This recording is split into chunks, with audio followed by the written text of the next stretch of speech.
बिस्मिल्लाहिर्रहमानिर्रहीम। आबिद शब्बिल लगारी flood emergency response and monsoon के सेकंड स्पेल को मद्देनज़र रखते हुए मैं ऑलमोस्ट 9 वीडियोस आपके साथ बना चुका हूँ। ये मेरी 10वीं वीडियो है।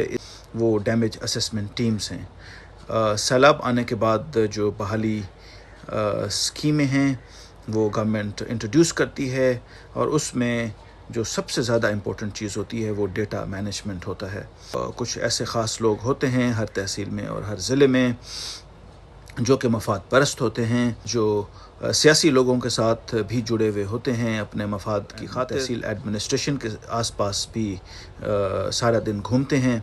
उन लोगों की ख्वाहिश होती है कि अपने दोस्तों के नाम डलवाएं। डेटा मैनेजमेंट बहुत ज़्यादा इम्पोर्टेंट होता है। तो डेटा मैनेजमेंट जो टीम्स हैं, असेसमेंट टीम्स हैं, उनसे मैं दस्तक गुजारिश करूँगा कि इस तरह के जो मफाद परस्त हैं उनमें कोई बराए नाम सहाफ़ी होते हैं, कोई first line of politics and second line of politics and third line of politics, जो कुछ सियासी जो हमारे रहनुमा हैं उनको बदनाम करने के लिए उनके नाम के ऊपर जो है डेटा असेसमेंट करवा रहे होते हैं, मैनेज कर रहे होते हैं। तो ऐसे लोगों को अपने नज़दीक नहीं आने देना। जो इज़्ज़तदार लोग होते हैं वो घरों में बैठकर और कैंप में